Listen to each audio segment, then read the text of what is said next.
حضرت صلی اللہ علیہ وسلم کی ایک اور روایت ہے، حضرت ابو دردہ رضی اللہ تعالیٰ عنہ اس روایت کے راوی ہیں، وہ ارشاد فرما رہے ہیں کہ دیکھو علم جب اٹھایا جائے گا، ایک حدیث میں آتا ہے، بلکہ اس سے پہلے یہ الفاظ ہیں کہ حضرت صلی اللہ علیہ وسلم نے ارشاد فرمایا کہ بس اب وہ زمانہ قریب آ گیا ہے کہ علم اٹھا لیا جائے۔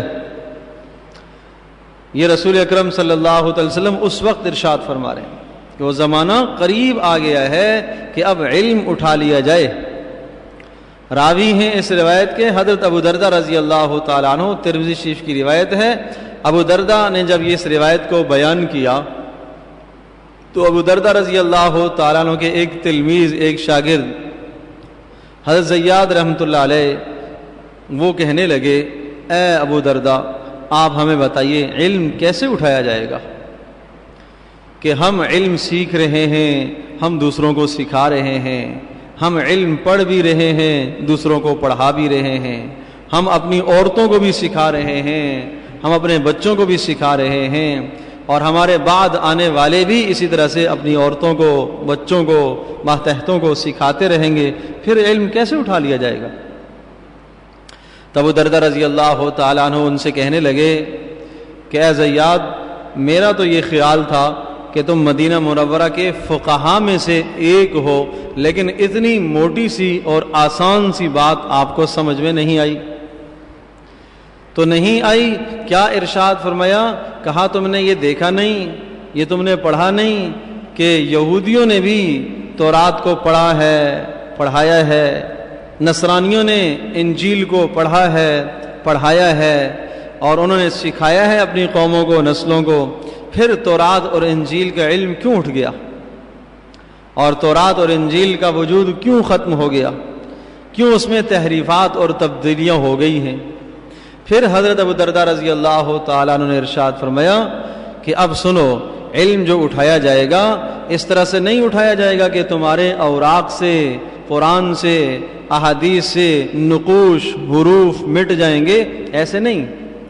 فرمایا علم اٹھا لیا جائے گا بقبض العلماء، علماء کو اٹھا لیا جائے گا، علماء کو ہٹا دیا جائے گا، موت واقع ہو جائے گی۔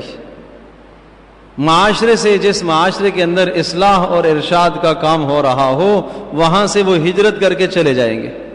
جس علاقے سے اللہ تبارک و تعالی علم کے اٹھانے کا ارادہ کرے گا تو وہاں سے علماء ہجرت کر جائیں گے۔ تو اس طرح سے ارشاد فرمایا یقبض بقبض العلماء، علماء کے اٹھانے کے ساتھ علم ختم ہوگا۔ پھر کیا ہوگا؟ پھر ارشاد فرمایا اتخذ الناس رؤوسا جہالا، پھر لوگ اپنا پیشوا اور مقتدا بنائیں گے جاہلوں کو، انجانوں کو، جو نہ قرآن جانتے ہوں، نہ حدیث کو جانتے ہوں، نہ فقہ کو جانتے ہوں، ان کی کوئی معلومات نہیں ہوں گی۔ پھر کیا ہوگا؟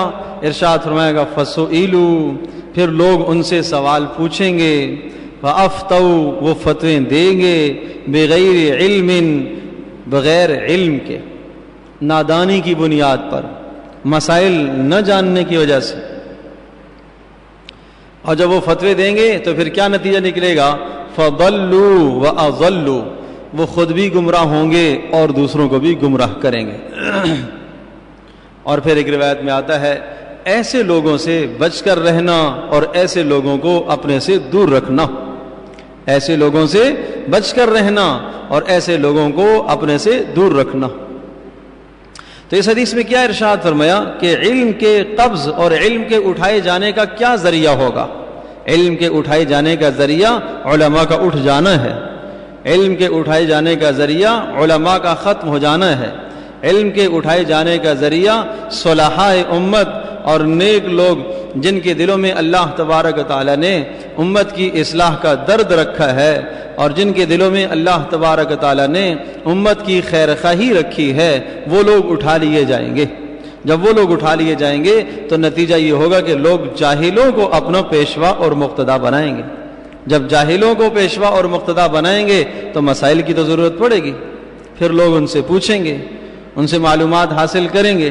ان کو مسئلہ معلوم نہیں ہوگا جب بھی اپنی عزت کو برقرار رکھنے کے لیے غلط مسئلہ بتائیں گے، اور دین کا مسئلہ تو غلط بتانا الامان والحفیظ، اتنا بڑا جرم کہ مت پوچھیے، اتنا بڑا جرم رسول پاک صلی اللہ علیہ وسلم نے ارشاد فرمایا کہ جس نے میری طرف دین کی بات کو منسوب کیا، غلط بات کو جو میں نے نہ کہی ہو، جو میں نے نہ بتائی ہو، ارشاد فرمایا بس اس کا ٹھکانہ تو جہنم ہے، وہ اپنا ٹھکانہ جہنم میں بنا رہا ہے، وہ اپنا ٹھکانہ جہنم میں بنا رہا ہے۔